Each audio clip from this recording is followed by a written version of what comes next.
I grew up 2 miles east of Drayton. I joined up because I had no money, and the man I was working for was that poor that he couldn't pay me. I rode down from Moorfield down to Kitchener on a bicycle. The sergeant was there, so he signed me up. They boarded me overnight, which was not the best from what I was used to, and itchy blankets and whatnot. And in the morning, they drove me to London, Ontario, to join active service. I seen the tanks around this odd street, liked the look of that, and I liked to ride instead of walk.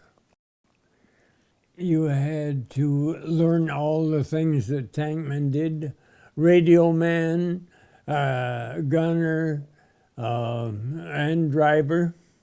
Where I sat in the tank was about this far underneath the machine gun. Just straight iron all the way around you, and a little narrow place to get into. And if you got a sudden shock on the tank, it may give you a concussion enough that you couldn't get out. Your time and space was only about 90 minutes or something like that when you were in action. The tanks blew up. Everybody was so bored in England that they wanted to do something exciting, so I was with the 5th Armored Division, and they come in late October, November to Italy. The weather had turned bad the later part of August, and so pretty near all the canals had flooded. Mud. Everything was rain, mud, canals, and so on. But then you get 2 or 3 days and then it'd be good, so they'd try to inch ahead a few miles. The relief driver was driving the tank, and the bridge collapsed and it turned end over end, and all his boots were sticking out from the tank, and he was squashed about like the hamburger. He was a nice man. He very abrupt, short. I guess he didn't have much time for anybody other than what he was doing, and he was quite short with officers. He had more use for a private soldier than he did for an officer. One time, 2 officers coming, a rainy morning, he was coming down the canal bank, and it was loaded up with furniture. So he said, "Driver, pull that tank up onto the bank and stop that scout car there." And he told them, he said, "You officers are looting,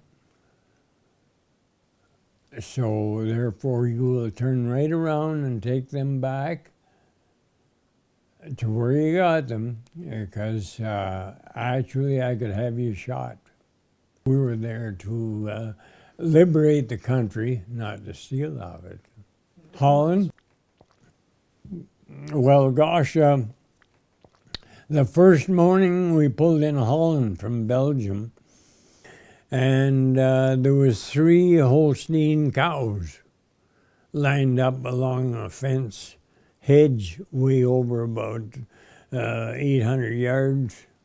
And we just got clear of the bush when all at once these 3 cows blinked fire. Their guns shot off. They weren't cows at all. They were German Tiger tanks. They were painted all up just like a cow, a Holstein cow. We did save a few Dutch people. The Germans were going to shoot them before they pulled out. One time it was 34 they were going to shoot out. So we got there and cut the enemy down before they got the squads were all lined up there to do the shooting. Oh, we were surrounded with people. One place, just before VH Day, they called it. And anyway, we could just edge our way through the town. A girl had crawled on the top of the tank, and being she sat on the machine gun, her dress drooped down over the hatch, my driver's hatch, and I couldn't see. The Army knives there, they had a big spike on them, and I had to shove it up into her butt so I could see to drive. It came over the radio that the war was over. And anyway, we had a corporal. He always had a bug for me. And I said, "The war is over, guys." And he said, "Furlong," he said, "you know the situation.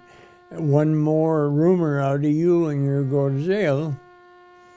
So I said, "There's no rumor." I said, "The war is over." I think back a lot now because I've had the time to think about it. And I think that I did the right thing without doing, I don't know how you put it, doing the right thing.